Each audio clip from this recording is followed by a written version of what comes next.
Welcome back. I hope you had a chance to go into your drawing and make that portrait look like you by changing the jawline, the lips, and the eyes and eyebrows to be your own.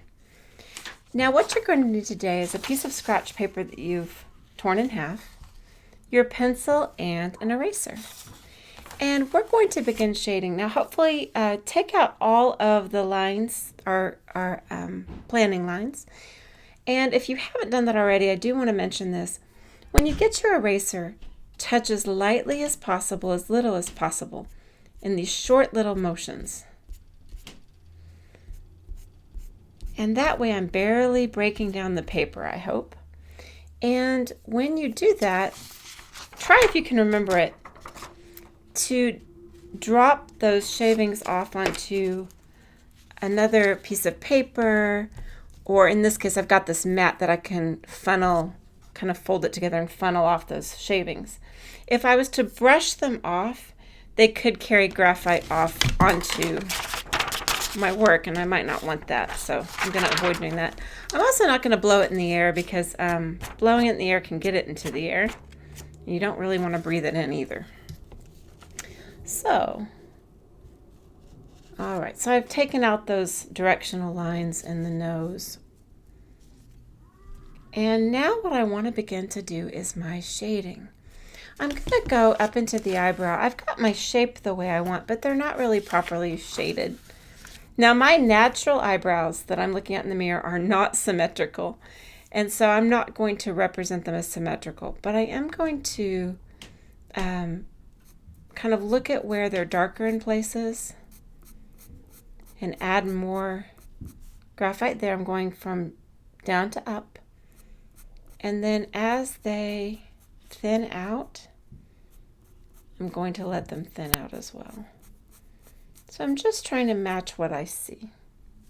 And I'm going to do that on the other side. Now you've noticed I've taken half of my clean sheet of paper and laid it down, and that way I'm not getting my hand in the drawing. So these lines are straight, but if you see little areas in your mirror where they begin to tilt, go ahead and tilt with them. And if it lightens up, just use a lighter hand.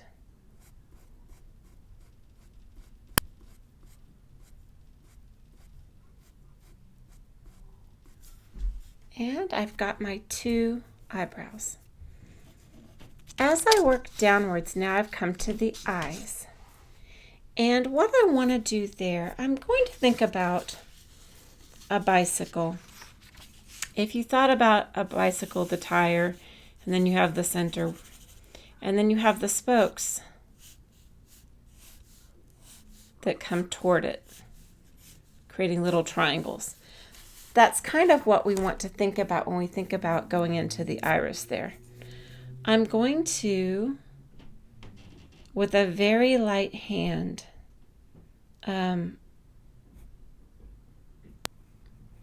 go from the outer edge of the iris in toward the pupil, making little triangles as I go.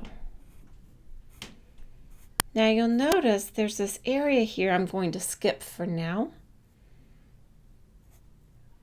and I'll deal with that bit in a little bit. I'm going to go in now. I'm not layering. I'm trying to go in places I haven't gone, adding more fine lines.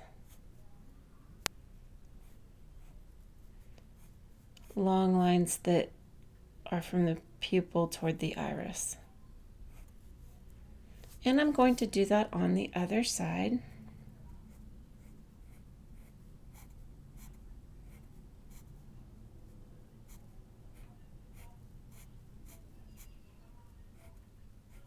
Leaving a gap there.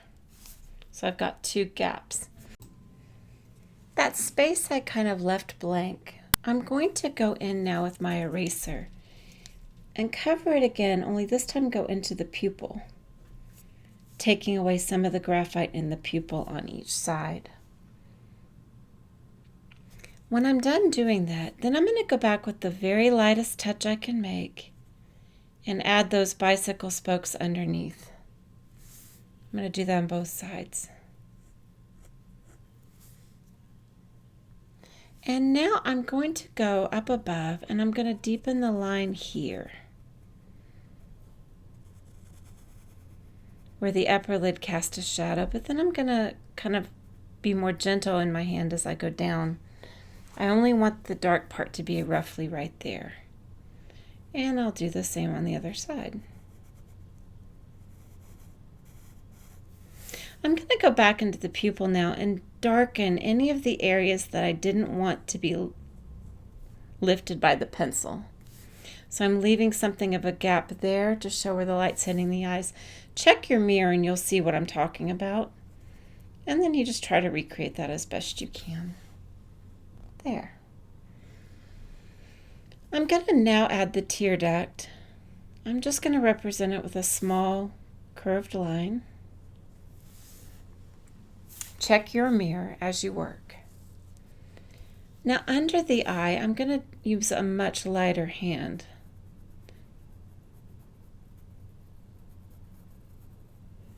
And I can see that I don't have a proper circle there, so I'm going to go back and fix that. And to be honest, I've got a lot of stage fright doing this, and so my work doesn't turn out quite as I hoped. But hopefully enough that you can enjoy it and follow along. So please excuse any of the stage fright errors as I do my best. And that brings me to this. I do want to deepen the band of the iris. If you look into the mirror, most people have a very nice dark band there. And I'm going to do that on both sides, and you'll see yours. One of the things I've really enjoyed in knowing how to draw a person is that I can really start to look and see things that I never maybe saw before. All right, so moving down, I'm going to now go into the lips. I'm going to come back on the nose. On the lips, if you think about the center line, when we were children, let's see, we might have drawn the line strong all the way to show it, if we drew it at all. But if you look into the mirror, you're going to see there's areas that's deeper and darker than others. Go ahead and deepen and darken just the parts that are truly darker. The next thing I'm going to do is I'm going to lightly lift away as much of this shape as I can. I want to still see where my lips are, but I don't want that strong outline. It's not a coloring book, so as much as I can remove coloring book looking lines, I'm going to do that. What I want to think about now as I look at my lips is the light and dark areas. As the lips come forward to greet the light, we're going to have less shading. And as the lips kind of wrap around my face away from the light, we're going to have more shading. As I begin, I think I'm going to begin here. And I'm just going to put gentle, straight up and down thin lines there. And slightly curved, gentle, light, thin lines there. And then as I move outward, these lines tilt toward the edge of my lip. And I'm going to do another layer here. And down here, I'm going to slant them this way. And I'm going to do another layer here. Not relayering here. So now I'm going to go outward again and let it slant. And another layer.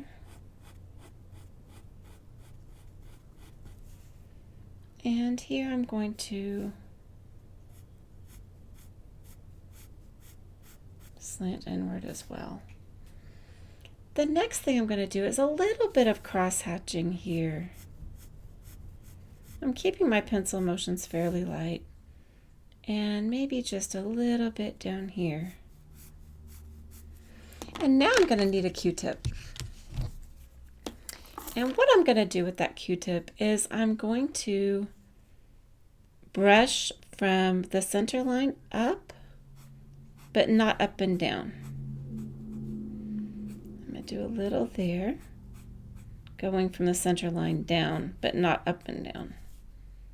And the same here, I'm going to go center line up, and I'm kind of side swiping it. There's a bit of a tilt that matches the pencil line, and from the center line down. And that leaves me this area in the middle that I want to kind of lightly blend toward a center.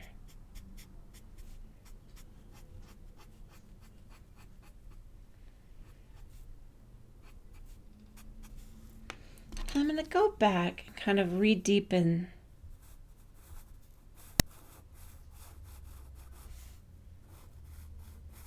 those little shadow areas of my center line.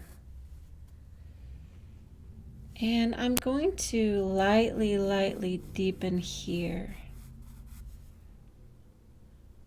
in the corner and down. And I'm going to deepen here. But I'm not drawing in a line.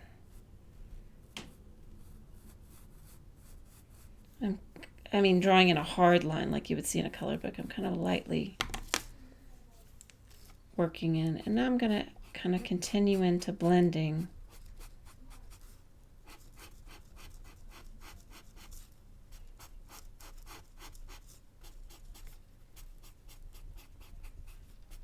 Letting the lightest values be here in the front.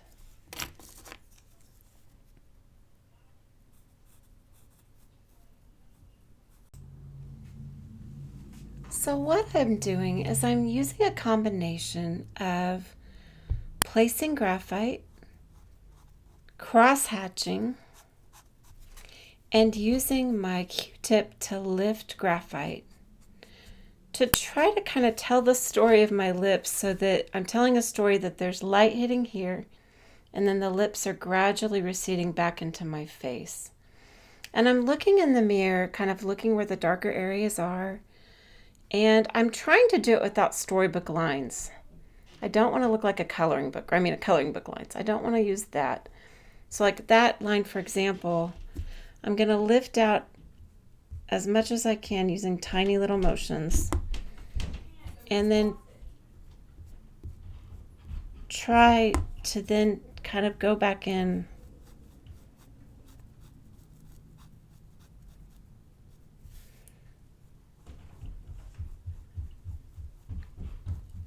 with cross-hatching, and then I may need to remove just a little of the graphite.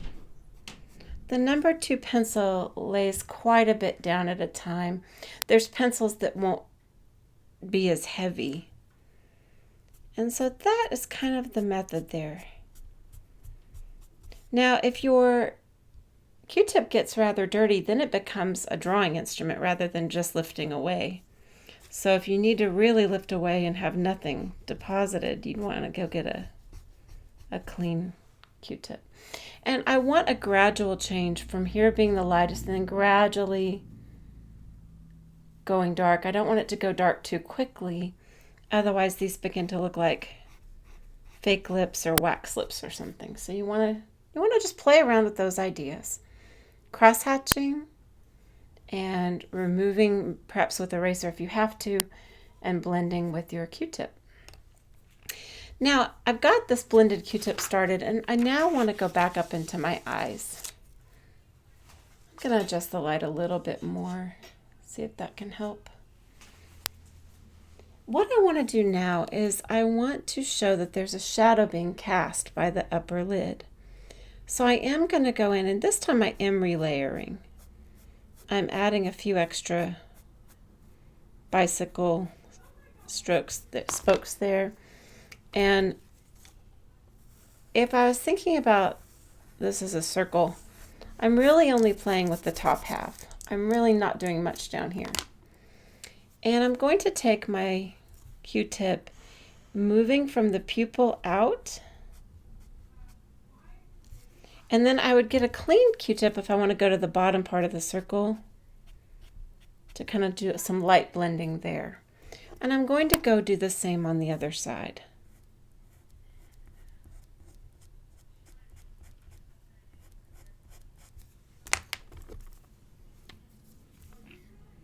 So dirtier Q-tip there on the top half, cleaner Q-tip there.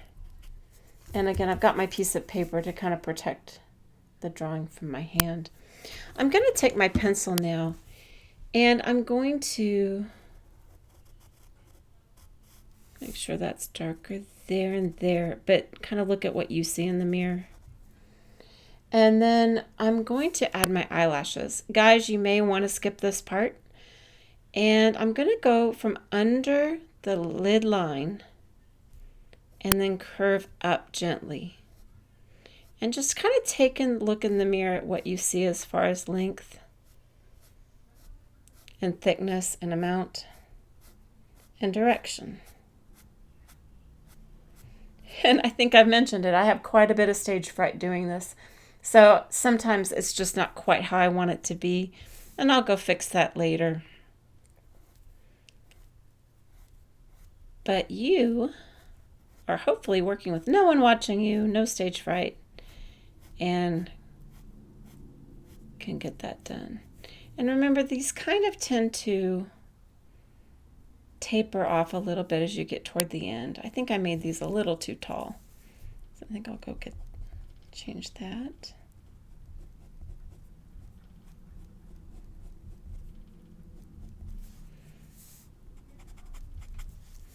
And perhaps a little too tall there. But again, just kind of look at what you're seeing in the mirror and then try to recreate that.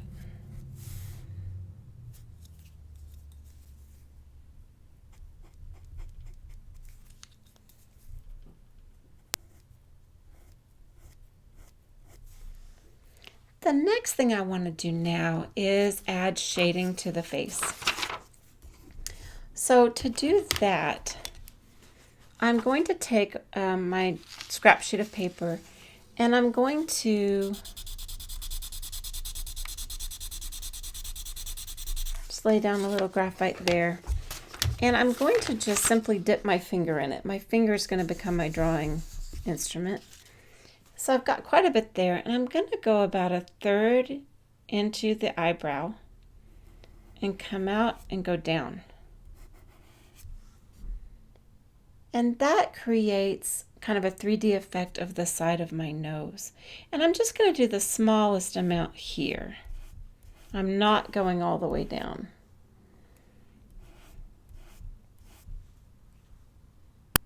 And I'm going to begin to now think about, oh, I think I'm going to go in and dip my finger again and just do this tiny little arch there and deepen it. I'm not sweeping all the way down like I first did. I'm just going to deepen right there. So we're trying to kind of show that this is a 3D face, that there's a skeleton and muscles and bones and tendons underneath, giving it form and shape, pushing part of it forward and receding, some of it receding back. And we want to show that. And so this part of my face catches the light, it's pushed forward. But this part of the face is further back. And so it's going to catch a little bit more of less of the light, and it's going to carry more shadow. And I've got some shadow beside the nose there. I'm going to place that. And some shadow kind of coming there. And I've got a little bit of shadow under my eyes on both sides. And just look in the mirror to kind of see what you've got, what's happening with the light where you're sitting. There's some shadow there. And then my hair is casting a bit of shadow onto my forehead.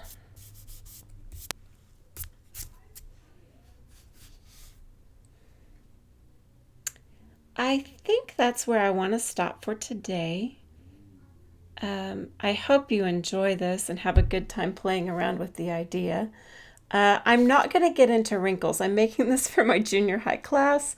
You all don't have wrinkles. I do, so this is going to look like a much younger version of me. But I'm not going to work on that today. When I do see you again, we will add in the hair. And I've saved that for last because once you've put the hair in, it's terribly difficult to erase. So if any of these things weren't correct, now's the time to correct them. Once we put the hair down, that's where we will stop. So I hope you all had fun and enjoyed it. I look forward to being with you all next week.